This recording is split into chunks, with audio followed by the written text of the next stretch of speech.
It's the end of the day with Ray. Hello, my friends. It's Friday afternoon. Ladies and gentlemen, there's a major story that has just broken the industry that I call home. Those friends of mine that sell supply and service print equipment. Probably one of the biggest stories in our industry in a long, long time. The story I'm going to share with you right now is going to have major impacts in our industry. Over the last year, I've been talking about the threats from the Chinese Communist Party around Lexmark, around Ninestar, around the toner. There's a lot of threats from companies that are owned by the Chinese Communist Party. And ladies and gentlemen, the story that broke today is about the Homeland Security, DHS, banning Ninestar from doing business in the United States. Now, I know a lot of you have probably seen this story because this story is flooding all over the marketplace. You probably got emailed links. And I know that some of you are thinking to yourself, well, that's a conspiracy theory blog. You know, even today's episode, I'm sure there'll be some old men in the industry that say, well, Ray's just misinformed. He doesn't know what he's talking about. So I urge all of you to do your own investigating. But what I want to do is I want to read the article that was on the Homeland Security website. I don't think the Homeland Security website is a conspiracy theorist website, is it? So ladies and gentlemen, let me just read some of this and then I'm going to finish up this episode because there'll be a lot more on this next week. Nearly 1 year after implementation, the UFLPA DHS examined over $1.3 billion worth of goods likely manufactured with forced labor.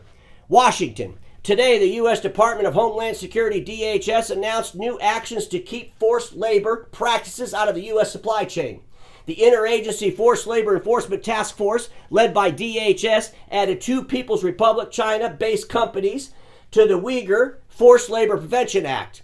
Entity listed effective June 12, 2023. Goods produced by Xinjiang Chemical Company and Ninestar Corporation and 8 of its Zhuhai-based subsidiaries will be restricted from entering into the United States as a result of the company's participation in business practices that targeted members of persecuted groups, including Uyghurs, minorities in the PRC. Ladies and gentlemen, you can go to the Homeland Security's website and you can read this article for yourself. You can read the hundreds of articles that are all over the internet because they're all over the internet. But I know that a lot of you are going to think because it's on the internet and you don't like that particular, blogger, you're not going to take it serious. But I strongly suggest you start thinking about this because the impacts of this are huge. Now, I know that our friends over there at Lexmark, they're going to get the propaganda machine up pretty quick. And they're going to start talking about how their printers aren't made in those provinces. They don't use forced labor to make the printers. Their printers are secure. I don't give a crap about any of that, neither should you. If Lexmark wants to take a stand on this story and take a stand with the free world, here's what they can do. They can call up CNN. They can call up Fox News. They can call up ABC, CBS. Pick your flavor.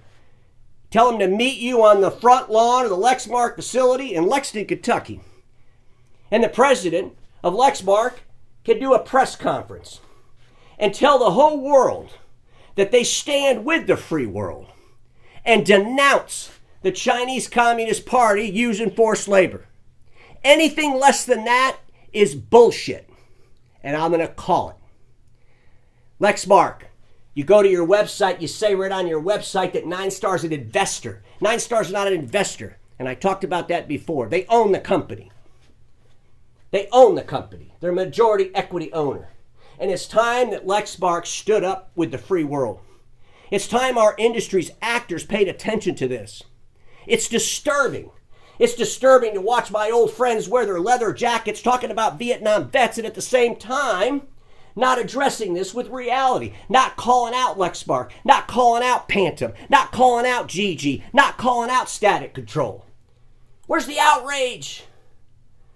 Folks, this conversation is not over.